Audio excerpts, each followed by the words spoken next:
ಬಿಹಾರದ ಕಾಡಿನ ರಾಜ ಶೇರ್ ಸಿಂಗ್ ತನ್ನ ಪ್ರಜೆಗಳನ್ನು ಚೆನ್ನಾಗಿ ನೋಡ್ಕೊಳ್ತಿತ್ತು. ಹಾಗಾಗಿ ಕಾಡಿನ ಎಲ್ಲಾ ಪ್ರಾಣಿಗಳು ಒಟ್ಟಾಗಿ ಖುಷಿಯಿಂದ ಇರ್ತಿದ್ರು. ಒಂದಿನ ರಾಜ ಶೇರ್ ಸಿಂಗ್ ಗುಹೆ ಬಳಿ ಕೂತ್ಕೊಂಡಿರುತ್ತೆ. ಆಗ ಅಲ್ಲಿಗೆ ಮೊಲಗಳು ಬಂದು ಹೇಳುತ್ತವೆ, ಶೇರ್ ಸಿಂಗ್, ನಾವು ನಿಮ್ ಬಳಿ ಒಂದು ತಕರಾರು ತಂದಿದ್ದೇವೆ. ತಕರಾರು? ಹೇಳಿ, ಏನು ವಿಷಯ? ವಿಷಯ ಏನಂದ್ರೆ ಇತ್ತೀಚೆಗೆ ನರಿ ನಮ್ಗೆ ಬಹಳ ತೊಂದರೆ ಕೊಡ್ತಾ ಇದೆ ರಾಜ್ರೇ. ನಾವು ರಾತ್ರಿ ಹೊತ್ತು ಮಲ್ಕೊಂಡಿದ್ದಾಗ ನಮ್ಮ ಮನೆ ಮುಂದ್ಗಡೆ ಅದು ಕಲ್ಲುಗಳನ್ನ ಇಟ್ಟಿರುತ್ತೆ. ಇದ್ರಿಂದಾಗಿ ನಾವು ಮನೆಯಿಂದ ಹೊರಗಡೆ ಹೋಗೋಕೆ ಆಗೋಲ್ಲ. ಹಾ, ಅದ್ರಿಂದಾಗಿ ನಮ್ಗೆ ತುಂಬಾ ತೊಂದರೆ ಆಗುತ್ತೆ. ಅಷ್ಟೇ ಅಲ್ಲ, ಇಡೀ ದಿನ ಅವರು ನಮ್ಗೆ ತುಂಬಾ ತೊಂದರೆ ಕೊಡ್ತಾರೆ. ಇದ್ರರ್ಥ ಲೋಮ್ಡಿ ಬೇಕೆಂದೇ ನಿಮ್ಗೆ ತೊಂದರೆ ಕೊಡ್ತಿದ್ದಾಳೆ. ಸರಿ, ಈಗ್ಲೇ ನಾನವಳನ್ನ ಕರೆಸ್ತೇನೆ. ಶೇರ್ ಸಿಂಗ್ ನರಿಗಳನ್ನು ಕರೆದು ಅವರನ್ನು ಕೇಳ್ತಾರೆ, ಹೇಳಿ ಲೋಮ್ಡಿಗಳೇ, ನೀವು ಇವರ ಗುಹೆಯ ಹೊರಗೆ ಕಲ್ಲಿಟ್ಟು ಇವರಿಗೆ ತೊಂದರೆ ಕೊಡ್ತಿದ್ದೀರಾ? ಹಾ, ನಾವು ಹಾಗೆ ಮಾಡ್ತಿದ್ದೇವೆ. ಆದ್ರೆ ಅದಕ್ಕೆ ಒಂದು ಕಾರಣವಿದೆ ಮಹಾರಾಜರೇ. ಈ ಎಲ್ಲಾ ಮೊಲಗಳು ನಮ್ಮೆಲ್ಲ ಆಹಾರಗಳನ್ನ ಅಡಗಿಸಿಡ್ತವೆ. ಇವರು ಹೇಳೋದು ನಿಜವೇ ಮೊಲಗಳೇ? ಹಾ, ನಮ್ಮಲ್ಲಿ ಕೆಲವರು ಆ ರೀತಿ ಮಾಡಿದ್ದಾರೆ ಮಹಾರಾಜರೇ. ಅಂದ್ರೆ ನೀನು ನಿನ್ ತಪ್ಪು ಒಪ್ಪಿಕೊಳ್ತೀಯಾ? ಸರಿ, ಇವರಿಂದ ಕ್ಷಮೆ ಯಾಚಿಸು. ಇಂದಿನಿಂದ ಲೋಮ್ಡಿಗಳು ನಿಮ್ಗೆ ತೊಂದರೆ ಕೊಡೋದಿಲ್ಲ. ಇದು ನನ್ನ ಆಡಳಿತದ ಕಾಡು. ಎಲ್ಲರೂ ಅನ್ಯೋನ್ಯತೆಯಿಂದ ಬದುಕಬೇಕು. ನಮ್ಮ ಕಾಡಿನಲ್ಲಿ ಎಂದೂ ಜಗಳವಾಗಬಾರದು. ಶೇರ್ ಸಿಂಗ್ ಇಬ್ಬರಿಗೂ ರಾಜಿ ಮಾಡಿಸ್ತಾರೆ. ಶೇರ್ ಸಿಂಗ್ ನ ರಾಜ್ಯಭಾರದಲ್ಲಿ ಎಲ್ರೂ ಖುಷಿಯಿಂದ ಇರ್ತಾರೆ. ಆದ್ರೆ ಒಂದಿನ ಈ ಎಲ್ಲಾ ಪ್ರಾಣಿಗಳು ಅಳುತ್ತಾ ಶೇರ್ ಸಿಂಗ್ ನ ಬಳಿ ಬರ್ತಾರೆ. ಎಲ್ಲಾ ಪ್ರಾಣಿಗಳು ಅಳುತ್ತಿರೋದನ್ನ ನೋಡಿ ಶೇರ್ ಸಿಂಗ್ ಕೇಳುತ್ತೆ, ಅರೆ, ನೀವೆಲ್ಲ ಯಾಕೆ ಅಳ್ತಿದ್ದೀರಾ? ನಿಮ್ಗೇನು ತೊಂದರೆಯಾಗಿದೆ? ನನ್ಗೆ ಹೇಳಿ. ಮಹಾರಾಜ್ರೆ, ನಾವು ಯಾವ ನದಿಲಿ ನೀರ್ ಕುಡಿಯೋಕ್ ಹೋಗ್ತೀವೋ ಅಲ್ಲಿ ಒಂದು ಸಿಂಹ ನಮ್ಗೆ ನೀರ್ ಕುಡಿಯೋಕೆ ಬಿಡಲ್ಲ. ಏನು? ಆ ಶೇರ್ ಎಲ್ಲಿಂದ ಬರುತ್ತೆ?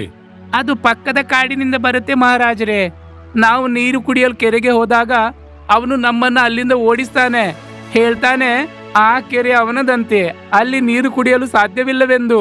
ನೀವು ಅವನಿಗೆ ಹೇಳಿಲ್ವಾ ಈ ಕಾಡು ಮತ್ತು ಕೆರೆ ಶೇರ್ ಸಿಂಗನದೆಂದು? ನಾವು ಹೇಳಿದೆವು ಮಹಾರಾಜರೇ. ಈ ಕಾಡಿನ ರಾಜ ನೀವೆಂದು ನಾವು ಹೇಳಿದಾಗ ನಿಮ್ಗೂ ಏನೇನೋ ಅಸಂಬದ್ಧ ಹೇಳಿದ. ಅವನಿಗೆ ಇಷ್ಟು ಧೈರ್ಯ. ಸರಿ, ನಾನು ಬರ್ತೇನೆ, ನೋಡ್ತೇನೆ ಈ ಹೊಸ ಶೇರ್ ಯಾರು ಬಂದಿದ್ದಾರೆಂದು. ನಮ್ ಕೆರೆಯನ್ನು ಅವನದೆಂದು ಹೇಳುವವನು. ಶೇರ್ ಸಿಂಗ್ ಎಲ್ಲಾ ಪ್ರಾಣಿಗಳನ್ನು ಆ ಬಾವಿಯ ಬಳಿಗೆ ಕರ್ಕೊಂಡು ಹೋಗ್ತಾರೆ. ನೀವು ಹೋಗಿ ಕೆರೆಯಲ್ಲಿ ನೀರು ಕುಡೀರಿ, ನಾನಿಲ್ಲಿ ಅಡಗಿ ನೋಡ್ತೇನೆ. ಸರಿ ಮಹಾರಾಜರೇ. ಶೇರ್ ಸಿಂಗ್ ಹೇಳಿದ್ಮೇಲೆ ಎಲ್ಲಾ ಪ್ರಾಣಿಗಳು ನೀರ್ ಕುಡಿಯೋಕಲ್ಲಿಗೆ ಹೋದ್ರೆ ಆಗ ಅಲ್ಲಿಗೊಂದು ಶೇರ್ ಖಾನ್ ಬಂದ್ಬಿಡುತ್ತೆ. ನೀವು ಮತ್ತೆ ಬಂದಿದ್ದೀರಾ? ನಾನ್ ನಿಮ್ಗೆ ಹೇಳಿದ್ದೇನಲ್ಲ, ನೀವು ಈ ಕೆರೆಗೆ ನೀರು ಕುಡಿಯಲು ಬರಬಾರ್ದೆಂದು. ಮತ್ತೆ ವಾಪಸ್ ಯಾಕೆ ಬಂದಿದ್ದೀರಿ?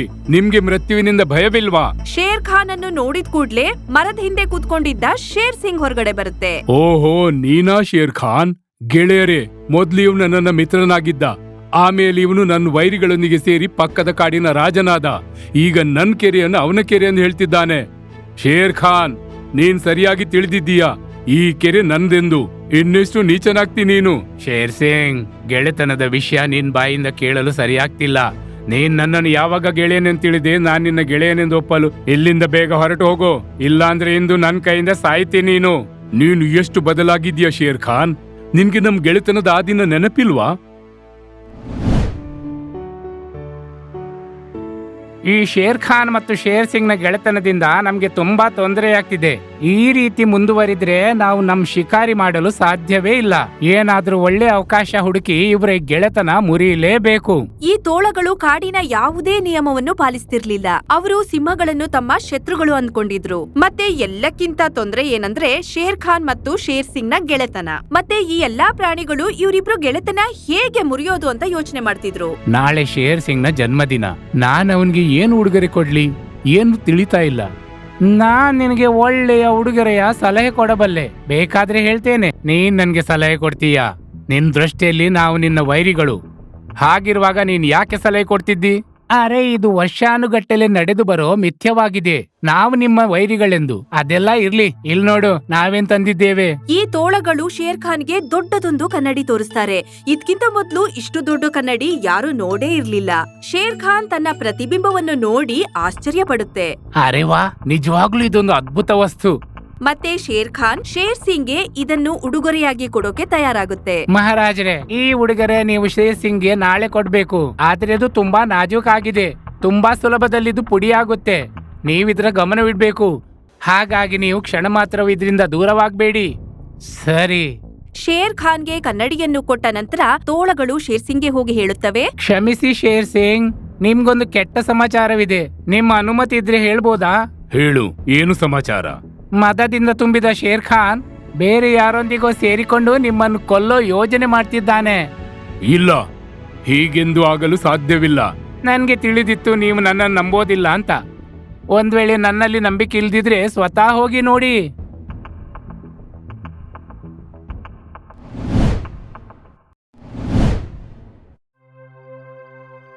ಎಲ್ಲಕ್ಕಿಂತ ಮೊದಲು ನಾನು ಶೇರ್ ಸಿಂಗ್ನ ಕಣ್ಣು ಮುಚ್ಚಿಸ್ತೇನೆ, ಆಮೇಲೆ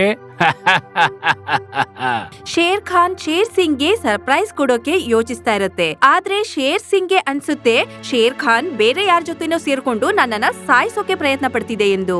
ಶೇರ್ ಸಿಂಗ್ ನ ಜನ್ಮದಿನದಂದು ನಾನು ಅವನಿಗೆ ಇಂಥ ಉಡುಗೊರೆ ನೀಡ್ತೇನೆ, ಅವನು ನೋಡ್ತಾ ಇರ್ಬೇಕಾದೀತು. ತುಂಬಾ ಮಜಾ ಬರ್ಬೋದು. ಶೇರ್ ಸಿಂಗ್ಗೆ ಇದನ್ ನೋಡಿ ತುಂಬಾ ಕೋಪ ಬರುತ್ತೆ ಮತ್ತಲ್ಲಿಂದ ಹೊರಟೋಗುತ್ತೆ. ಇಲ್ಲಿ ಶೇರ್ ಖಾನ್ ರಾತ್ರಿ ಮಲ್ಕೊಂಡಿದ್ದಾಗ ಈ ತೋಳಗಳು ಈ ಕನ್ನಡಿಯನ್ನ ಮಾಯ ಮಾಡ್ಬಿಡ್ತಾರೆ. ಮರುದಿನ ಶೇರ್ ಖಾನ್ ಕನ್ನಡಿ ಕಾಣದೇ ಇರೋದನ್ನ ನೋಡಿ ಹೇಳುತ್ತೆ, ಅರೆ, ಆ ಕನ್ನಡಿಯಲ್ಲೂ ಹೋಯ್ತು, ನಾನಿಲ್ಲೇ ಇಟ್ಟಿದ್ದೆ. ಎಲ್ಲಾ ಕಡೆ ಹುಡುಕಿದ್ಮೇಲೂ ಕೂಡ ಕನ್ನಡಿ ಶೇರ್ ಖಾನ್ಗೆ ಸಿಗೋದಿಲ್ಲ. ನಂತರ ಬೇಜಾರಾಗಿ ಶೇರ್ ಸಿಂಗ್ ನ ಬಳಿ ಬರುತ್ತೆ. ಜನ್ಮದಿನದ ಅನಂತ ಶುಭ ಕಾಮನೆಗಳು ಗೆಳೆಯ. ಗೆಳೆಯ? ಗೆಳೆಯನಲ್ಲ, ಗೆಳೆತನದ ಹೆಸರಿಗೆ ನೀನು ಕಳಂಕ, ದ್ರೋಹಿ. ದ್ರೋಹಿ? ನಾನೇನ್ ದ್ರೋಹ ಮಾಡಿದೆ? ನೀನು ಬೇರೆ ಯಾರೋ ಶೇರ್ನೊಂದಿಗೆ ಸೇರಿಕೊಂಡು ನನ್ನನ್ನು ಕೊಲ್ಲೋ ಸಂಚು ಮಾಡ್ತಿದ್ದೀಯಾ? ಇದು ಸುಳ್ಳು ನನ್ ಗೆಳೆಯ. ನಿನ್ನೆ ರಾತ್ರಿ ಬೇರೆ ಶೇರ್ನೊಂದಿಗೆ ಮಾತನಾಡುವುದನ್ನ ನಾನು ನೋಡಿದ್ದೇನೆ. ಬೇರೆ ಶೇರ್ನ ಮಾತನ್ನು ಕೇಳಿದ ಕೂಡ್ಲೆ ಶೇರ್ ಖಾನ್ಗೆ ಕನ್ನಡಿಯ ವಿಷಯ ನೆನಪಾಗುತ್ತೆ. ಓಹೋ, ಅದಾ? ಅದು ಬೇರೆ ಶೇರ್ ಆಗಿರ್ಲಿಲ್ಲ, ಅದು ಕನ್ನಡಿ ಆಗಿತ್ತು. ಅದ್ರಲ್ಲಿ ನನ್ ಪ್ರತಿಬಿಂಬವೇ ಕಾಣ್ತಿತ್ತು. ಶೇರ್ ಖಾನ್ ಇದಕ್ಕೆ ಕನ್ನಡಿ ಬಗ್ಗೆ ಹೇಳೋಕೆ ಪ್ರಯತ್ನ ಪಡುತ್ತೆ, ಆದ್ರೆ ಕನ್ನಡಿಯ ಬಗ್ಗೆ ಈ ಕಾಡಿನಲ್ಲಿ ಯಾರಿಗೂ ಏನೂ ಗೊತ್ತೇ ಇರ್ಲಿಲ್ಲ. ಹಾಗಾಗಿ ಶೇರ್ ಸಿಂಗ್ಗೆ ಇದ್ರ ಮಾತಿನ ಮೇಲೆ ನಂಬಿಕೆ ಬರಲ್ಲ. ನಾನ್ ನಿನ್ನನ್ನು ನಂಬಲು ಸಾಧ್ಯವಿಲ್ಲ. ಹೊರಡು ಇಲ್ಲಿಂದ. ನಿನ್ನ ಮುಖ ನನ್ಗೆಂದು ತೋರಿಸ್ಬೇಡ ಇನ್ನು. ಹಾ, ಹೋಗ್ತೇನೆ. ನಿನ್ಗೆ ನಿನ್ನ ಗೆಳೆಯನ ಯಾವ ಮಾತಲ್ಲೂ ನಂಬಿಕಿಲ್ಲ ಅಂದ್ರೆ ಅಂತ ಗೆಳೆತನವಿದ್ದು ಪ್ರಯೋಜನವೇನು? ಹೋಗ್ತೇನೆ ನಿನ್ ಕಾಡನ್ನು ಬಿಟ್ಟು. ನೀನು ಇಲ್ಲಿಂದ ಹೋಗಿದ್ದೀಯಲ್ಲ, ಮತ್ತೆ ಹಿಂತಿರುಗೋ ಧೈರ್ಯ ಹೇಗೆ ಬಂತು? ನಾನ್ ನಿನ್ನ ಕಾಡಿನಿಂದ ಹೋಗಿ ಅಲೆದಾಡ್ತಾ ಇದ್ದೆ, ಆದ್ರೆ ಈಗ ನಾನೊಂದು ಕಾಡಿನ ರಾಜನಾಗಿದ್ದೇನೆ. ಹಾಗಾಗಿ ಈಗ ನಿನ್ನ ಈ ಕೆರೆ ಆಡಳಿತ ಕಸಿದ್ಕೊಳ್ ಬಯಸ್ತೇನೆ ನಾನು. ನಂತರ ಇವರಿಬ್ರು ಹೊಡೆದಾಡೋದನ್ನ ನೋಡಿ ಈ ತೋಳಗಳು ದೂರದಿಂದ ನೋಡ್ತಾ ನಗ್ತಾ ಇರ್ತಾರೆ. ನೋಡಿದ್ರಾ, ಇದ್ಕೆ ಹೇಳೋದು ಬುದ್ಧಿವಂತಿಕೆ. ಇವ್ರಿಬ್ರು ಇಂದು ಜಗಳ ಮಾಡ್ಕೊಂಡು ಸಾಯ್ತಾರೆ, ಆಮೇಲೆ ನಾನೇ ಈ ಕಾಡಿನ ರಾಜ. ನನ್ನ ಪ್ರಾಣದಲ್ಲಿ ಉಸಿರಿರುವವರೆಗೆ ನೀನು ಈ ಕೆರೆಯೇನು, ಈ ಕಾಡಿನ 1 ಇಂಚು ಕಸಿದುಕೊಳ್ಳಲು ಸಾಧ್ಯವಿಲ್ಲ. ಹಾಗಾದರೆ ಇಂದು ನಾನು ನಿನ್ನನ್ನು ಕೊಂದೇ ಬಿಡ್ತೇನೆ. ನಾನಲ್ಲ, ನೀನು. ಇಂದು ನೀನು ಸಾಯುತ್ತಿ ಶೇರ್ ಖಾನ್. ಅರೆ, ಇದೇನಾಗ್ತಿದೆ? ನನ್ ಮುಖಕ್ಕೆ ಮಿಂಚು ಯಾರು ಹೊಡಿತಿದ್ದಾರೆ? ಶೇರ್ ಸಿಂಗ್ಗೆ ಕೋಪ ಬಂದಿರೋದನ್ನ ನೋಡಿ ಈ ಜಿಂಕೆ ಹೇಳುತ್ತೆ, ಕ್ಷಮಿಸಿ ನನ್ನನ್ನ ಶೇರ್ ಸಿಂಗ್. ನನ್ ಮಕ್ಕಳಿಗೆ ನೆಲದಲ್ಲಿ ಏನೋ ವಸ್ತು ಸಿಕ್ಕಿತ್ತು, ಅದರಿಂದಲೇ ಈ ಮಿಂಚು. ಹಾ ನೋಡಿ, ಇದ್ರಲ್ಲಿ ಜಾದೂ ಇದೆ. ಇದ್ರಲ್ಲಿ ನೀವು ನಿಮ್ಮನ್ನೇ ನೋಡ್ಕೋಬಹುದು. ಇದನ್ನ ನೋಡಿ ಶೇರ್ ಸಿಂಗ್ಗೆ ಆಶ್ಚರ್ಯ ಆಗುತ್ತೆ. ನಂತರ ಆ ಮಗು ಕೈಯಿಂದ ಅದನ್ನ ಕಿತ್ಕೊಂಡು ನೋಡ್ತಾರೆ. ಅದು ಕನ್ನಡಿಯಲ್ಲಿ ಒಡೆದ ಒಂದು ಭಾಗವಾಗಿರುತ್ತೆ. ಅರೆ, ಇದಂತೂ ಅಂತಹದೇ ವಸ್ತು ಶೇರ್ ಖಾನ್ ಹೇಳ್ತಿದ್ದಂತ. ಇದ್ರಲ್ಲಿ ನನ್ಗೆ ನನ್ ಮುಖ ಕಾಣ್ತಿದೆ. ನಾನ್ ನಿನ್ಗೆ ಇದೇ ವಿಷಯ ತಿಳಿಸ ಬಯಸಿದ್ದೆ ನನ್ ಗೆಳೆಯ, ಆದ್ರೆ ನೀನ್ ತಿಳಿಲಿಲ್ಲ. ಆ ವಿಷಯವಲ್ಲ ನನ್ ಗೆಳೆಯ. ಈ ವಸ್ತುವಿನ ಬಗ್ಗೆ ಕೇಳಿ ನಾನ್ ನಂಬಲು ಸಾಧ್ಯವಾಗ್ತಿರ್ಲಿಲ್ಲ. ನೀನೇ ಯೋಚಿಸಿ ನೋಡು. ನಿನ್ಗೇನಾದ್ರೂ ವಿಚಿತ್ರ ವಸ್ತುವಿನ ಬಗ್ಗೆ ಯಾರಾದ್ರೂ ಹೇಳಿದ್ರೆ, ಯಾವುದನ್ನ ನೀನು ಇಷ್ಟರವರೆಗೆ ನೋಡ್ಲೇ ಇಲ್ಲ ಅಂದ್ರೆ ಅದ್ರ ಬಗ್ಗೆ ನೀನು ನಂಬಲು ಸಾಧ್ಯವೇ? ಪ್ರಾಯಶಃ ಹಾಗೆ ನಂಬಲು ಸಾಧ್ಯವಿಲ್ಲ. ಆದ್ರೆ ನನ್ ಗೆಳೆಯ ಹೇಳಿದ್ರೆ ನಾನು ಖಂಡಿತ ನಂಬ್ತೇನೆ. ನನ್ನನ್ನು ಕ್ಷಮಿಸು ಶೇರ್ ಖಾನ್. ನಾನ್ ನಿನ್ನ ಮಾತಿನಲ್ಲಿ ನಂಬಿಕೆ ಇಡ್ಲಿಲ್ಲ, ಮತ್ತೆ ನಿನ್ನನ್ನು ಇಲ್ಲಿಂದ ಓಡಿಸಿದೆ. ನನ್ಗೆ ತುಂಬಾ ನಾಚಿಕೆ ಆಗ್ತಿದೆ ಗೆಳೆಯ. ಇವರಿಬ್ರು ಒಟ್ಟಾಗ್ತಾ ಇರೋದನ್ನ ನೋಡಿ ಈ ತೋಳಗಳೆಲ್ಲ ಅಲ್ಲಿಂದ ಓಡ್ತವೆ. ಅರೆ, ಓಡಿ ಇಲ್ಲಿಂದ. ಇಬ್ರಿಬ್ರು ಮತ್ತೆ ಒಂದಾದ್ರು. ಇದೆಲ್ಲ ತೋಳಗಳ ಸಂಚಾಗಿತ್ತು ನನ್ ಗೆಳೆಯ. ಅವರ ಮಾತಿನಂತೆ ನಾನು ಆ ಕನ್ನಡಿಯನ್ನ ನಿನ್ಗೆ ಉಡುಗೊರೆಯಾಗಿ ನೀಡಲು ಯೋಚಿಸಿದ್ದೆ. ಆದ್ರಿಂದ ನಮ್ಮ ನಡುವೆ ಭಿನ್ನಾಭಿಪ್ರಾಯ ಹುಟ್ಟಿತು. ಎಲ್ಲ ಸರಿಯಾಯ್ತಲ್ಲ ಗೆಳೆಯ. ನಮ್ಮೊಳಗಿನ ಎಲ್ಲಾ ಭಿನ್ನಾಭಿಪ್ರಾಯಗಳು ಪರಿಹಾರವಾಯ್ತೆಂದು ನನ್ಗೆ ತುಂಬಾ ಖುಷಿಯಾಯ್ತು. ನಂತರ ಶೇರ್ ಖಾನ್ ಮತ್ತು ಶೇರ್ ಸಿಂಗ್ ನ ಗೆಳೆತನ ಇನ್ನೂ ಗಟ್ಟಿಯಾಗತ್ತೆ. ನಂತರ ಎರಡೂ ಕಾಡಿನ ಪ್ರಾಣಿಗಳು ಈ ನದಿಯಲ್ಲಿ ನೀರ್ ಕುಡ್ಕೊಂಡು ಖುಷಿಯಿಂದ ಇರ್ತಾರೆ. ಪಿಂಕಿ ಗುಳ್ಳೆನರಿ ಕಾಡಿನ ಕಡೆಗೆ ಓಡುತ್ತಾ ಕೂಗ್ತಾ ಇತ್ತು. ಓಡಿ ಓಡಿ, ಕಾಡಿಗೆ ಒಂದು ವಿಚಿತ್ರ ಪ್ರಾಣಿ ಬಂದಿದೆ, ಅದು ನಮ್ಮೆಲ್ಲರನ್ನು ತಿಂದ್ಬಿಡುತ್ತೆ, ನೀವು ನಿಮ್ಮ ಜೀವವನ್ನು ಉಳಿಸ್ಕೊಳ್ಳಿ. ಹೀಗ್ ಹೇಳುತ್ತಾ ಓಡ್ತಾ ಇತ್ತು. ಅಲ್ಲಿ ಅಕ್ಕಪಕ್ಕದ ಪ್ರಾಣಿಗಳು ಹೇಳ್ತವೆ, ಇದಕ್ಕೇನಾಯ್ತು, ಇದ್ಯಾಕೆ ಹಿಂಗೆ ಒಳ್ಳೆ ಹುಚ್ಚರಾಗಿ ಓಡ್ತಾ ಇದೆ, ಮತ್ತೆ ಬಾಯಲ್ಲಿ ಅದು ಏನೇನ್ ಬೊಗಳತಾ ಇದೆಯೋ ಗೊತ್ತಿಲ್ಲ. ಸ್ವಲ್ಪ ಸಮಯದ ನಂತರ ಮೊಲ ಕೂಡ ಅಲ್ಲಿಂದ ಕೂಗುತ್ತಾ ಓಡ್ತಾ ಇರುತ್ತೆ.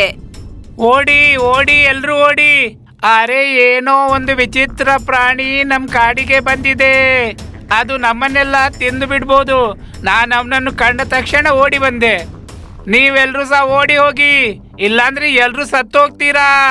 ಮೊದ್ಲು ತೋಳ ಓಡುತ್ತಾ ಬಂತು, ಈಗ ಈ ಮೊಲ ಓಡುತ್ತಾ ಬರ್ತಿದೆ. ಇವರೆಲ್ಲ ಯಾಕೆ ಓಡ್ತಿದ್ದಾರೆ? ನಾವು ಅವ್ರನ್ನ ಕೇಳ್ಬೇಕು. ಏನೋ ದೊಡ್ಡ ಗಡ್ಡಾಂತರ ಬಂದಿರ್ಲಿಕ್ಕಿಲ್ವಲ್ಲ. ಎಲ್ಲಾ ಪ್ರಾಣಿಗಳು ಮತ್ತೆ ಗುಳ್ಳೆ ನರಿ ಮೊಲವನ್ನು ಹಿಡಿಯೋದಕ್ಕೆ ಓಡೋಡಿ ಹೋಗ್ತಾರೆ. ಅರೆ ಅಣ್ಣ, ಯಾರಾದ್ರೂ ಕೇಳಿ ಇವ್ರಿಗೆ ಯಾಕೆ ಓಡ್ತಿದ್ದಾರೆಂದು. ಎಲ್ಲಾ ಪ್ರಾಣಿಗಳು ಹೀಗೆ ಮೊಲವನ್ನು ಹಿಡಿದು ಹೀಗೆ ಕೂರ್ಸಿದ್ದಾರೆ. ಮತ್ತೆ ಈ ಗುಳ್ಳೆ ನರಿ ಮತ್ತೆ ಮೊಲಕ್ಕೆ ಹೆದ್ರುಕೊಂಡು ನಡುಕ್ತಾ ಇರ್ತಾರೆ. ಹೀಗ್ ನಡುಕ್ತಿರುವಾಗ ಕಾಡಿನ ಪ್ರಾಣಿಗಳು ಕೇಳ್ತವೆ, ನೀವಿಷ್ಟು ಯಾಕೆ ಹೆದರ್ತಿದ್ದೀರಿ? ನೀವಂತ ಏನನ್ನು ನೋಡಿದ್ರಿ ಮತ್ತಿಷ್ಟು ಹೆದರ್ತಿದ್ದೀರಿ ನೀವೆಲ್ಲ? ಹಾತಿ ಅಣ್ಣ, ನದಿಯ ದಂಡೆ ಮೇಲೆ 2 ಮುಖದ ಸಿಂಹ ನೀರು ಕುಡಿತಾ ಇತ್ತು, ಅದು ನನ್ನನ್ನ ತಿನ್ನೋಕ್ ಬಂತು, ನಾನು ಹೆದರ್ಕೊಂಡು ಬಂದೆ. ಹಾ ಇವಳು ಹೇಳೋದು ನಿಜ. ನಾನ್ ಕೂಡ 2 ಮುಖದ ಸಿಂಹ ಕಂಡಿದ್ದೇನೆ. ಅವನು ನನ್ನನ್ನು ಹಿಡಿಯಲು ಬಂದಿತ್ತು, ಅದಕ್ಕೆ ನಾನು ಅಲ್ಲಿಂದ ಪ್ರಾಣ ಉಳಿಸ್ಕೊಂಡು ಓಡಿ ಬಂದೆ. 2 ಮುಖದ ಸಿಂಹ ಹೀಗಿರ್ಲು ಸಾಧ್ಯನೇ ಇಲ್ಲ, ಯಾಕೆಂದ್ರೆ ಇಷ್ಟರವರೆಗೆ ನಾವಂತ ಸಿಂಹವನ್ನು ಕಂಡಿಲ್ಲ. ಏ ಕಪಿಯಣ್ಣ, ಇವರಿಬ್ರು ಆ 2 ಮುಖದ ಸಿಂಹವನ್ನು ನೋಡ್ಕೊಂಡ್ ಬಂದಿದ್ದಾರೆ. ಏನೋ ಇರ್ಬೇಕ್ ತಾನೇ? ನನಗಂತೂ ಏನೂ ಅರ್ಥ ಆಗ್ತಿಲ್ಲ, ಯಾವ್ದು ಸತ್ಯನೋ ಯಾವ್ದು ಸುಳ್ಳು. ಆಗ ಹಿಂದೆಯಿಂದ ಒಂದು ಧ್ವನಿ ಬರುತ್ತೆ.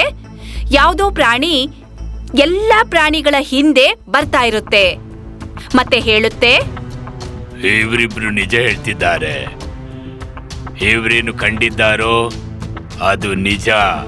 ಎಲ್ಲಾ ಪ್ರಾಣಿಗಳು ಹಿಂದೆ ತಿರುಗಿ ನೋಡ್ತಾರೆ. ನಿಜವಾಗ್ಲೂ ಅವರ ಎದುರಿಗೆ 2 ಮುಖದ ಸಿಂಹ ನಿಂತಿರುತ್ತೆ. ಎಲ್ಲಾ ಪ್ರಾಣಿಗಳು ಹೆದ್ರುಕೊಂಡು ನೋಡ್ತಾರೆ. ಮತ್ತೆ ಧೈರ್ಯ ಮಾಡಿಕೊಂಡು ಅವರಿಗೆ ಹೇಳ್ತಾರೆ, ನೀನ್ ಎಲ್ಲಿಂದ ಬಂದಿದ್ದೀಯಾ, ಮತ್ತೆ ಇಲ್ಲೇನ್ ಮಾಡ್ತಿದ್ದಿ? ನಾನ್ ನಿಮ್ಮ ಕಾಡಿನ ಹೊಸ ರಾಜ. ನನ್ಗೆ 2 ಮುಖವಿದೆ, ಹಾಗೆ ನನ್ನಲ್ಲಿ ಶಕ್ತಿ ಕೂಡ ಡಬಲ್ ಇದೆ. ಇವತ್ತಿನಿಂದ ನಾನೇನ್ ಹೇಳ್ತೇನೋ ನೀವೆಲ್ಲ ಅದನ್ನೇ ಮಾಡಬೇಕು, ಇಲ್ಲಾಂದ್ರೆ ನಾನು ನಿಮ್ಮೆಲ್ಲರನ್ನು ಒಂದೊಂದಾಗಿ ತಿಂದು ಬಿಡ್ತೇನೆ. ಅರೆ ಅರೆ ಮಹಾರಾಜ್ರೆ, ನಮಗ್ ಹೊಡಿಬೇಡಿ, ನೀವೇನ್ ಹೇಳ್ತಿರೋ ಅದನ್ನ ನಾವು ಮಾಡ್ತೀವಿ. ನೀವು ನಮ್ಮ ಮಹಾರಾಜರು, ನಿಮ್ಮ ಮಾತನ್ನು ನಾವು ಕೇಳ್ತೀವಿ. ಒಂದ್ ಕೆಲ್ಸ ಮಾಡು, ನನ್ಗಾಗಿ ಹಸಿರು ತರಕಾರಿ ಮತ್ತು ತಾಜಾ ಮಾಂಸದ ಏರ್ಪಾಟು ಮಾಡು. ಗಮನವಿರ್ಲಿ, ಮಾಂಸ ತಾಜಾ ಇರ್ಬೇಕು, ಹೆಚ್ಚು ಮಾಂಸ ತರಬೇಡ, ಸ್ವಲ್ಪವೇ ತಗೊಂಡ್ ಬಾ, ಇಲ್ಲಾಂದ್ರೆ ಹಳಸಿ ಹೋಗುತ್ತೆ. ಸರಿ ಮಹಾರಾಜರೇ. ಮತ್ತೆ ಪ್ರಾಣಿಗಳು ಅಲ್ಲಿಂದ ಹೊರಡ್ತಾರೆ. ಈ 2 ಮುಖದ ಸಿಂಹನಿಗಾಗಿ ಆಹಾರವನ್ನು ರೆಡಿ ಮಾಡ್ತಾರೆ. ಹೀಗೆ ಸ್ವಲ್ಪ ದಿನ ಎಲ್ಲ ಚೆನ್ನಾಗಿ ನಡೀತಾ ಇತ್ತು. ಮತ್ತೊಂದಿನ ಈ ಗುಳ್ಳೆನರಿ ಹೇಳುತ್ತೆ, ಅಯ್ಯೋ, ನಾವು ಎಷ್ಟ್ ದಿನ ಅಂತ 2 ಮುಖದ ಸಿಂಹನಿಗೆ ಊಟ ಕೊಡೋದು? ಎಲ್ಲಿ ತನಕ ನಾವು ಕಷ್ಟಪಟ್ಟು ಅವನಿಗೆ ತಿನ್ಸೋದು? ನಾವೇನಾದ್ರೂ ಮಾಡ್ಲೇಬೇಕು. ಆದ್ರೆ ನಾವೇನ್ ಮಾಡಲು ಸಾಧ್ಯ? 2 ಮುಖದ ಸಿಂಹದ ಮಾತನ್ನು ಕೇಳೋದ್ ಬಿಟ್ಟು ನಮ್ ಬಳಿ ಬೇರೆ ಯಾವ ಮಾರ್ಗವೂ ಇಲ್ವಲ್ಲ. ನೀನು ನೋಡಿಲ್ವಾ, ಆ ಸಿಂಹಕ್ಕೆ 2 ಮುಖವಿದೆ, ಹಾಗೆ ಅವನು ಎಷ್ಟು ಅಪಾಯಕಾರಿ ಕಾಣಿಸ್ತಾನೆ. ಒಂದ್ ವೇಳೆ ಅವನು ನಮ್ಮನ್ನು ತಿನ್ನಲು ಶುರು ಮಾಡಿದ್ರೆ ತನ್ನ 2 ಬಾಯಿಂದ ನಮ್ಮನ್ನೆಲ್ಲ ತಿಂದ್ಬಿಡಬಹುದು ಅವನು. ಆಗ ಅಲ್ಲಿನ ರಾಜ ಇಲಿ ಬಂತು. ಅದು ಬೇರೆ ಕಾಡಿಗೆ ಬೇರೆ ಪ್ರಾಣಿಗಳಿಗೆ ಭೇಟಿ ಮಾಡಲು ಹೋಗಿತ್ತು. ಅದು ಈ ಎಲ್ಲಾ ಪ್ರಾಣಿಗಳ ಮಾತನ್ನು ಕೇಳಿ ಹೇಳುತ್ತೆ, ನೀವೆಲ್ಲ ಏನ್ ಹೇಳ್ತಿದ್ದೀರಾ? 2 ಮುಖದ ಸಿಂಹ ನಮ್ ಕಾಡಿಗೆ ಬಂದಿದ್ಯಾ? ಆದ್ರೆ ನನ್ಗೆ ನಂಬೋಕೆ ಆಗ್ತಿಲ್ಲ. ಅರೆ, ಒಂದ್ ಸಿಂಹಕ್ಕೆ 2 ಮುಖ ಇರಲು ಹೇಗೆ ಸಾಧ್ಯ? ನನ್ಗಂತೂ ಏನೋ ಸಂಶಯ ಬರ್ತಿದೆ. ಅಣ್ಣ, ನೀನ್ ಈಗ ಬಂದಿದ್ದೀಯಲ್ಲ, ನಿನಗೆ ಅದ್ರ ಬಗ್ಗೆ ಗೊತ್ತಿಲ್ಲ. ನಿಜವಾಗ್ಲೂ ಅದಕ್ಕೆ 2 ಮುಖಗಳಿವೆ. ಅದು 2 ಮುಖಗಳ ಸಿಂಹ. ಅದು ತುಂಬಾ ಭಯಂಕರವಾಗಿದೆ. ಆದ್ರೆ ನಿಜವಾಗ್ಲೂ ಅವನು ಸಿಂಹವಾಗಿದ್ರೆ ಹಸಿರು ತರಕಾರಿ ಯಾಕೆ ತಿಂತಾನೆ ಅವನು? ಸಿಂಹ ಮಾಂಸಾಹಾರಿ ಆಗಿರುತ್ತೆ, ಅದು ತರಕಾರಿ ತಿನ್ನೋದಿಲ್ಲ. ನನ್ಗೇನು ತಿಳಿತಿಲ್ಲ. ಹಾಗೆ ಎರಡು ಮುಖದ ಸಿಂಹ ಸ್ವಲ್ಪವೇ ಮಾಂಸ ತಗೊಳ್ಳುತ್ತೆ. ಒಂದ್ ವೇಳೆ ನಿಜವಾಗ್ಲೂ ಸಿಂಹವಾಗಿದ್ರೆ ತುಂಬಾ ಮಾಂಸ ತಿಂತಿದ್ದ. ನನ್ಗಿದು ಸರಿ ಕಾಣ್ತಿಲ್ಲ. ಇಲ್ಲಿ ರಾಜರೇ, ನಿಮ್ಗೆ ಇದು ಸರಿ ಕಾಣದಿದ್ರೆ ನೀವೇ ಏನಾದ್ರೂ ಮಾಡಿ ಸ್ವಾಮಿ. ನಿಜ ಏನೆಂದು ತಿಳಿದುಕೊಳ್ಳಿ. ಹಾ ನಾನ್ ತಿಳಿದುಕೊಳ್ತೇನೆ. ಏನ್ ನಡೀತಿದೆ ನೋಡ್ತೀನಿ. ಮತ್ತೆ ಇಲಿ ಆ ಎರಡು ಮುಖಗಳ ಸಿಂಹದ ಗುಹೆಯ ಬಳಿಗೆ ಬಂದು ಕದ್ದು ಕೂತ್ಕೊಳ್ಳುತ್ತೆ.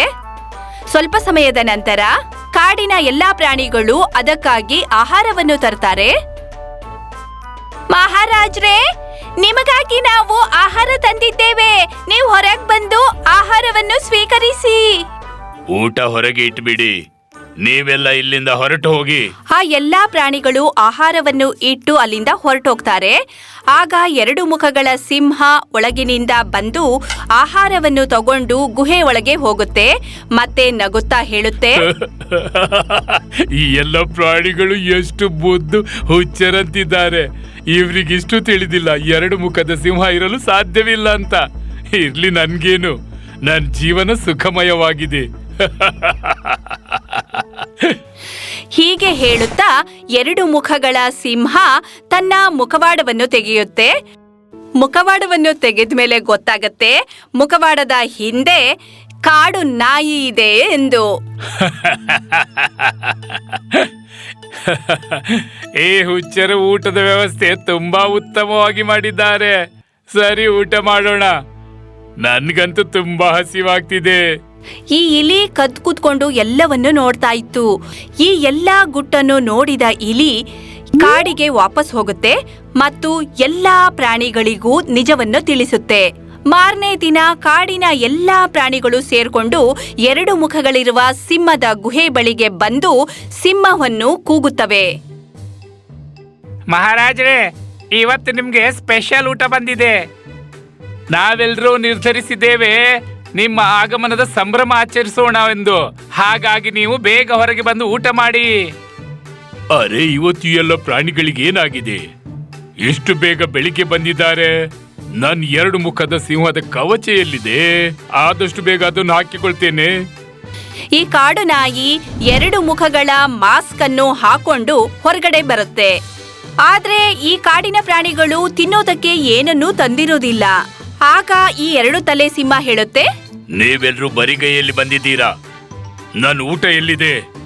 ನಾವು ಬರಿಗೈಯಲ್ಲಿ ಬಂದಿಲ್ಲ, ನೀವು ನಮ್ ಜೊತೆ ಬನ್ನಿ. ನಾವು ಇಂದು ನಿಮ್ಗಾಗಿ ಔತಣಕೂಟ ಇಟ್ಟಿದ್ದೇವೆ. ಇವತ್ತು ನೀವು ತುಂಬಾ ಮಜಾ ಮಾಡಬಹುದು. ಈ ಕಾಡು ನಾಯಿ ಹೆದರುಕೊಳ್ಳದೆ ಧೈರ್ಯವಾಗಿ ಮುಂದೆ ಬರುತ್ತೆ. ಮತ್ತೆ ಮುಂದೆ ಬಂದ ಕೂಡ್ಲೆ ಕಾಡಿನ ಎಲ್ಲಾ ಪ್ರಾಣಿಗಳು ಅದರ ಮಾಸ್ಕ್ ಅನ್ನು ಹಿಡಿದು ಎಳೆಯುತ್ತವೆ. ಮತ್ತಿನ್ನೇನು, ಎಲ್ಲರೂ ಸೇರ್ಕೊಂಡು ಕೋಲಿಂದ ಹೀಗೆ ಸರಿಯಾಗಿ ಚಚ್ತಾರೆ. ಅರೆ ಅರೆ ಅರೆ, ನೀವೆಲ್ಲ ಯಾಕೆ ಹೊಡಿತಿದ್ದೀರಿ ನನ್ಗೆ? ಬಿಟ್ಬಿಡಿ, ನಾನು ನಿಮ್ಮ ರಾಜ. ಅದೇ ತೋಳ, ನಿನ್ ಗುಟ್ಟು ರಟ್ಟಾಗಿದೆ. ಎಲ್ರಿಗೂ ತಿಳಿದು ಬಿಟ್ಟಾಯ್ತು, ನೀನು ಎರಡು ಮುಖದ ಸಿಂಹವಲ್ಲ, ಕಲ್ಲು ತೋಳವೆಂದು. ಇದು ನಮ್ಗೆಲ್ಲ ಮಂಗಬುದ್ಧಿ ಎರ್ಚಿತ್ತು. ಸರಿಯಾಗಿ ಚಚ್ಚಿ ಎಲ್ಲಾ ಪ್ರಾಣಿಗಳು ಸೇರ್ಕೊಂಡು ಸರಿಯಾಗಿ ಹೊಡಿತಾರೆ. ಕಾಡು ನಾಯಿ ತನ್ನ ಪ್ರಾಣವನ್ನು ಉಳಿಸ್ಕೊಂಡು ಅಲ್ಲಿಂದ ಓಡ್ ಹೋಗುತ್ತೆ. ನೋಡಿ ನೋಡಿ, ನಿಮ್ಮನ್ನೆಲ್ಲ ಹೆದರಿಸುತ್ತಿದ್ದವನು ಸ್ವತಃ ಹೆದರಿ ಓಡ್ತಿದ್ದಾನೆ. ಎರಡು ಮುಖಗಳ ಸಿಂಹದ ಗುಟ್ಟು ರಟ್ಟಾದ ಮೇಲೆ ಕಾಡಿನ ಪ್ರಾಣಿಗಳೆಲ್ಲ ನೆಮ್ಮದಿಯಿಂದ ಇರ್ತಾರೆ. ಎಲ್ಲಾ ಪ್ರಾಣಿಗಳು ಸೇರ್ಕೊಂಡು ಈ ಇಲಿಗೆ ಧನ್ಯವಾದವನ್ನು ಹೇಳ್ತಾರೆ. ಮತ್ತೆ ಎಲ್ಲಾ ಪ್ರಾಣಿಗಳು ಯಾವುದೇ ಭಯವಿಲ್ಲದೆ ಈಗ ಖುಷಿಯಿಂದ ಜೀವನ ನಡೆಸ್ತಿದ್ದಾರೆ. ಚಿಕ್ಕು ಕಪ್ಪಿ ಬಹಳ ಟೈಮಿಂದ ಊಟ ಹುಡುಕ್ತಾ ಇತ್ತು. ಅದಕ್ಕೆ ಎಲ್ಲೂ ಊಟ ಸಿಗ್ತಾ ಇರ್ಲಿಲ್ಲ. ಆಗ ಅದು ಒಂದು ಮರದ ಮೇಲೆ ಕೂತ್ಕೊಂಡು ಹೇಳೋಕ್ ಶುರು ಮಾಡ್ತು, ಈ ಕಾಡಿಗೆ ಏನಾಗಿದೆ ತಿಳಿತಾ ಇಲ್ಲ. ತಿನ್ಲಿಕ್ಕೆ ಏನು ಎಲ್ಲೂ ಸಿಗೋದಿಲ್ಲ. ಒಂದಂತೂ ನಾನು ಇಷ್ಟು ಸಣ್ಣವ, ಎಲ್ರೂ ನನ್ನಿಂದ ಊಟ ಕಸಿದ್ಕೊಂಡು ತಿಂತಾರೆ. ಹಾಗಾಗಿ ನನಗೆ ತಿನ್ಲಿಕ್ಕೇನೂ ಸಿಗೋದಿಲ್ಲ. ನನಗೆ ಕುಳಿತಲ್ಲೇ ಊಟ ಸಿಗುವಂತೆ ಏನಾದ್ರೂ ಉಪಾಯ ಮಾಡಲೇಬೇಕು. ತುಂಬಾ ಸಮಯ ಯೋಚಿಸಿದ ಮೇಲೆ ಚಿಕ್ಕು ಕಪ್ಪಿಗೆ ಒಂದು ಐಡಿಯಾ ಹೊಳೆಯುತ್ತೆ. ಇದೇ ಒಂದೇ ಉಪಾಯ. ನಾನು ಶೇರ್ ಖಾನ್ನ ಮಂತ್ರಿ ಆದ್ರೆ ಮಾತ್ರ ಸಾಧ್ಯ. ಅವನ ಹೆದರಿಕೆಯಿಂದ ಎಲ್ಲಾ ಪ್ರಾಣಿಗಳು ನನ್ಗೆ ಕುಳಿತಲಿಗೆ ಊಟ ನೀಡಬಹುದು. ಚಿಕ್ಕು ಕಪ್ಪಿ ಶೇರ್ ಖಾನ್ ಬಳಿ ಹೋಗುತ್ತೆ ಮತ್ತು ಹೇಳುತ್ತೆ, ಶೇರ್ ಖಾನ್ ನೀವಂತೂ ತುಂಬಾ ಶಕ್ತಿಶಾಲಿ, ಆದ್ರೆ ನಿಮ್ ಪ್ರಾಯ ಹೆಚ್ಚಾಗ್ತಾ ಇದೆ. ಹಾಗಾಗಿ ಈಗ ನಿಮ್ಗೆ ಶಿಕಾರಿ ಮಾಡಲು ಸಾಧ್ಯವಾಗೋದಿಲ್ಲ ಅಲ್ವಾ? ಆದ್ರೆ ನೀವು ಚಿಂತಿಸಬೇಡಿ, ನೀವು ನಮ್ಮ ಮಹಾರಾಜರಲ್ವಾ? ಮಹಾರಾಜರ ಸೇವೆ ಮಾಡೋದು ನಮ್ಮ ಧರ್ಮವಾಗಿದೆ. ನಾನು ನಿಮ್ಗೆ ಸಹಾಯ ಮಾಡ್ತೇನೆ, ಆದ್ರೆ ಅದರ ಬದಲಿಗೆ ನೀವು ನನ್ನನ್ನು ನಿಮ್ಮ ಮಂತ್ರಿಯಾಗಿಡ್ಬೇಕು. ಶೇರ್ ಖಾನ್ ಯೋಚಿಸುತ್ತಾ ಮನದಲ್ಲಿ ಹೇಳುತ್ತೆ, ಇವನು ಮಾತಂತೂ ನಿಜ. ಈಗ ನನ್ಗೆ ವೇಗವಾಗಿ ಓಡೋಕ್ಕೂ ಆಗೋದಿಲ್ಲ, ಆದ್ರಿಂದ ಈಗ ಶಿಕಾರಿ ಕೂಡ ಆಗೋದಿಲ್ಲ. ಒಂದ್ ವೇಳೆ ಇವನು ನನ್ಗೆ ಸಹಾಯ ಮಾಡಿದ್ರೆ ನನ್ಗೆ ಶಿಕಾರಿ ಮಾಡಲು ಸುಲಭವಾಗ್ಬೋದು. ಮತ್ತೆ ಶೇರ್ ಖಾನ್ ಚಿಕ್ಕು ಕಪ್ಪಿಗೆ ಹೇಳುತ್ತೆ, ಆದ್ರೆ ನನ್ ಹತ್ತಿರ ನಿನ್ಗೆ ನೀಡಲು ಏನು ವಸ್ತುವೂ ಇಲ್ಲ. ಒಂದ್ ವೇಳೆ ನೀನು ಬಯಸೋದಾದ್ರೆ ಮತ್ತೊಮ್ಮೆ ಯೋಚಿಸಿ ನೋಡು. ಮಹಾರಾಜರೇ, ನನ್ಗೇನು ಬೇಕಾಗಿಲ್ಲ. ನನ್ಗಂತೂ ಕೇವಲ ನಿಮ್ಮ ಮಂತ್ರಿಯಾಗೋ ಇಚ್ಛೆ. ನನ್ಗೆ ಕೇವಲ ಇಷ್ಟೇ ಸಾಕು. ಸರಿ, ನೀನು ನನ್ನ ಮಂತ್ರಿಯಾಗು. ನಾಳೆಯಿಂದ ನಾವಿಬ್ರು ಒಟ್ಟಿಗೆ ಶಿಕಾರಿಗೆ ಹೋಗೋಣ. ಸರಿ, ನಾನ್ ನಾಳೆ ಬೆಳಿಗ್ಗೆ ನಿಮ್ಗಾಗಿ ಒಂದು ಶಿಕಾರಿ ವ್ಯವಸ್ಥೆ ಮಾಡಿ ಬರ್ತೇನೆ. ಮತ್ತೆ ಚಿಕ್ಕು ಕಪ್ಪಿ ಕಾಡಿಗೆ ಹೊರಟೋಗುತ್ತೆ. ಅಲ್ಲಿಗೆ ಹೋಗಿ ಎಲ್ರಿಗೂ ಹೇಳುತ್ತೆ, ಕೇಳಿ ಕೇಳಿ ಎಲ್ಲಾ ಕಾಡು ಪ್ರಾಣಿಗಳೇ, ಇಂದಿನಿಂದ ನಾನು ಶೇರ್ ಖಾನ್ ಬಳಿ ಮಂತ್ರಿ ಆಗಲಿದ್ದೇನೆ. ಮತ್ತೆ ಶೇರ್ ಖಾನ್ ನನ್ಗೆ ಹೇಳಿದ್ದಾನೆ, ಒಂದು ವೇಳೆ ನನ್ಗೆ ಯಾರಾದ್ರೂ ಊಟ ನೀಡದೇ ಇದ್ರೆ ನಾನು ಅವರನ್ನು ಶೇರ್ ಖಾನ್ಗೆ ಒಪ್ಪಿಸ್ಬೇಕೆಂದು. ಹಾಗೆ ಮಹಾರಾಜರು ಅವರನ್ನು ತಿಂದು ಬಿಡ್ತಾರೆ. ಇದನ್ ಕೇಳಿ ಮಿಂಟು ಮೊಲ ಹೆದರ್ಕೊಂಡು ಹೇಳುತ್ತೆ, ಅರೆ ಇಲ್ಲ ಇಲ್ಲ ಚಿಂಕು, ನೀನು ಹಾಗೆ ಮಾಡ್ಬೇಡ. ನಾವು ನಿನ್ಗೆ ಊಟ ನೀಡ್ತೇವೆ, ಆದ್ರೆ ನಮ್ಮನ್ನು ಶೇರ್ ಖಾನ್ಗೆ ಒಪ್ಪಿಸ್ಬೇಡ ನೀನು. ಇದನ್ ಕೇಳಿ ಚಿಕ್ಕು ಕಪ್ಪಿ ಮನದಲ್ಲಿ ಹೇಳ್ಕೊಳ್ಳುತ್ತೆ, ಇದಾಯ್ತಲ್ವಾ ಉತ್ತಮ ವಿಷಯ. ಇನ್ ಮುಂದೆ ನನ್ಗೆ ಶ್ರಮ ಪಡೋ ಅಗತ್ಯವೇ ಇಲ್ವಲ್ಲ. ಅದ್ರ ನಂತರ ಚಿಕ್ಕು ಕಪ್ಪಿ ಮಾರನೇ ದಿನ ಈ ಗುಳ್ಳೆ ನರಿ ಶಿಕಾರಿಗಾಗಿ ಕುತ್ಕೊಂಡಿರುತ್ತೆ. ಆಗ ಅದ್ರ ಬಳಿಗೆ ಹೋಗಿ ಹೇಳುತ್ತೆ, ಅರೆ ನರಿ, ಇಲ್ಲೇನ್ ಮಾಡ್ತಿದ್ದಿ? ಈ ಜಾಗದಲ್ಲಿ ನಿನ್ಗೆ ಶಿಕಾರ್ ಸಿಗಲು ಸಾಧ್ಯವೇ ಇಲ್ಲ. ಶೇರ್ ಖಾನ್ನ ಗುಹೆ ಬಳಿ ಒಳ್ಳೆ ಶಿಕಾರಿ ಸಿಗ್ಬೋದು ನಿನ್ಗೆ. ನೀನ್ ಅಲ್ಲಿಗೆ ಹೋಗಿ ಯಾಕೆ ಶಿಕಾರಿ ಮಾಡೋದಿಲ್ಲ? ನಿನ್ಗೆ ಶಿಕಾರಿಯೂ ಸಿಗುತ್ತೆ, ಹಾಗೆ ನಿನ್ ಹೊಟ್ಟೆಯೂ ತುಂಬುತ್ತೆ. ಅಲ್ಲಿಗೆ ಹೋಗು. ಅರೆ ಬೇಡ ಚಿಕ್ಕೋಣ್ಣ, ಅಲ್ಲಿ ಶೇರ್ ಖಾನ್ ಇರುತ್ತೆ. ಅದೇನಾದ್ರು ನನ್ ತಿಂದ್ಬಿಟ್ರೆ ನನ್ ಪರಿವಾರದ ಕತೆ ಏನು? ಅರೆ ನೀನು ಚಿಂತಿಸಬೇಡ, ನಾನ್ ನಿನ್ನನ್ನು ಕಾಯ್ತೇನೆ. ಶೇರ್ ಖಾನ್ ಗುಹೆಯಿಂದ ಹೊರಗೆ ಬಂದಾಗ ನಾನ್ ನಿನ್ಗೆ ಸೂಚನೆ ಕೊಡ್ತೇನೆ. ಆದ್ರೆ ನೀನು ಶೇರ್ ಖಾನ್ನ ಮಂತ್ರಿ, ನೀನ್ಯಾಕ್ ನನ್ ಜೊತೆ ಇರ್ತೀಯಾ? ಅರೆ ನಾನು ಮಂತ್ರಿ ಆದದ್ದು ಕೇವಲ ಯಾಕೆಂದ್ರೆ ನೀವೆಲ್ಲ ಹೆದರಿ ನನ್ಗೆ ಊಟ ನೀಡ್ಬೇಕೆಂದು. ಆದ್ರೆ ನಿನ್ ಸ್ಥಿತಿ ನೋಡಿ ನನ್ಗೆ ಕರುಣೆ ಬರ್ತಿದೆ. ನಾನ್ ಹೇಗೆ ಯಾವುದೇ ಪ್ರಾಣಿಯನ್ನು ಹಸಿವಿನಿಂದ ಬಳಲು ನೋಡೋದು? ಸರಿ, ಹಾಗಾದ್ರೆ ನೀನ್ ಹೋಗೋ, ನಾ ಬರ್ತೀನಿ. ಗುಳ್ಳೆ ನರಿ ಅದ್ರ ಮಾತ್ ಕೇಳಿ ಶೇರ್ ಖಾನ್ನ ಗುಹೆ ಕಡೆಗೆ ಹೊರಡುತ್ತೆ. ಚಿಕ್ಕು ಕಪ್ಪಿ ತಕ್ಷಣ ಶೇರ್ ಖಾನ್ ಬಳಿ ಹೋಗುತ್ತೆ. ಶೇರ್ ಖಾನ್ ಮಲಗಿರುತ್ತೆ. ಮತ್ತೆ ಈ ಚಿಕ್ಕು ಕಪ್ಪಿ ಶೇರ್ ಖಾನ್ಗೆ ಹೇಳುತ್ತೆ, ಶೇರ್ ಖಾನ್ ಮಹಾರಾಜ್ರೆ, ನಾನಿವತ್ತು ನಿಮ್ಗಾಗಿ ಉತ್ತಮ ಊಟದ ವ್ಯವಸ್ಥೆ ಮಾಡಿದ್ದೇನೆ. ನರಿ ಬರ್ತಿದೆ, ನೀವು ಅವಳನ್ನ ಶಿಕಾರಿ ಮಾಡಿ. ಇದಂತೂ ನೀನು ಉತ್ತಮ ಕೆಲಸ ಮಾಡಿದೆ. ಶಿಕಾರಿ ಸ್ವತಃ ನನ್ ಬಳಿಗೆ ಬರ್ತಾ ಇದೆ.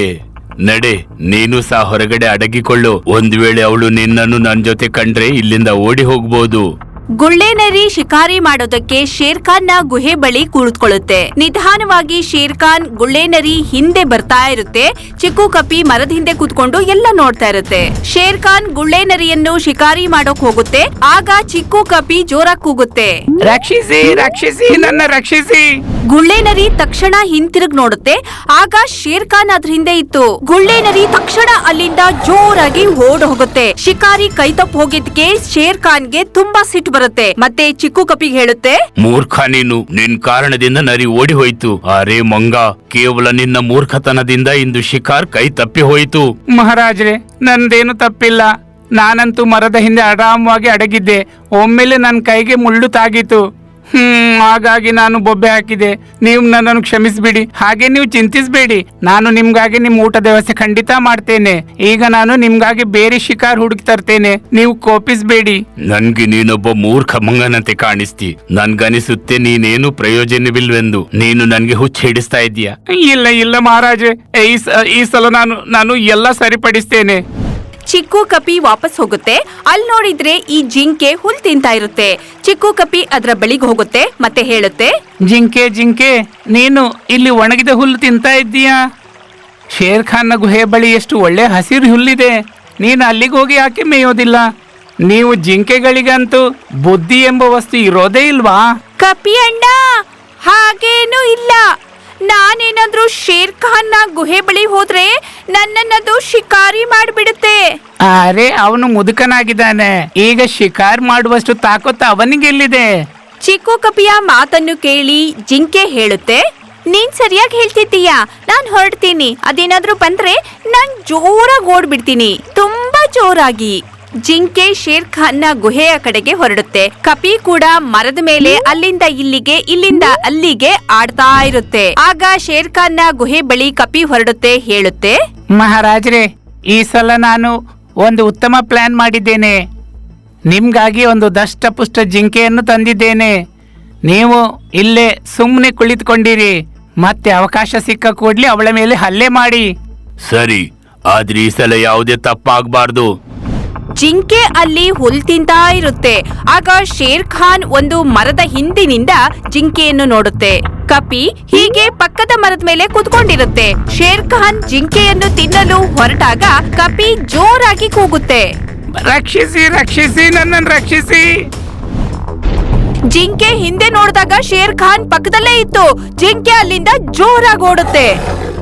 ಇದರಿಂದ ಶೇರ್ ಖಾನ್ಗೆ ಸಿಟ್ಟು ಬಂದು ಹೀಗೆ ಹೇಳುತ್ತೆ, ಇದೇನ್ ಮಾಡ್ತಾ ಇದ್ದೀಯ ನೀನು? ನೀನು ನಂಬರ್ 1 ಮೂರ್ಖ. ಈಗ ನೀನೆ ನನ್ನ ಶಿಕಾರಿ ಆಗಿಬಿಡುತ್ತಿ. ನಂದೇನು ತಪ್ಪಿಲ್ಲ ಶೇರ್ ಖಾನ್.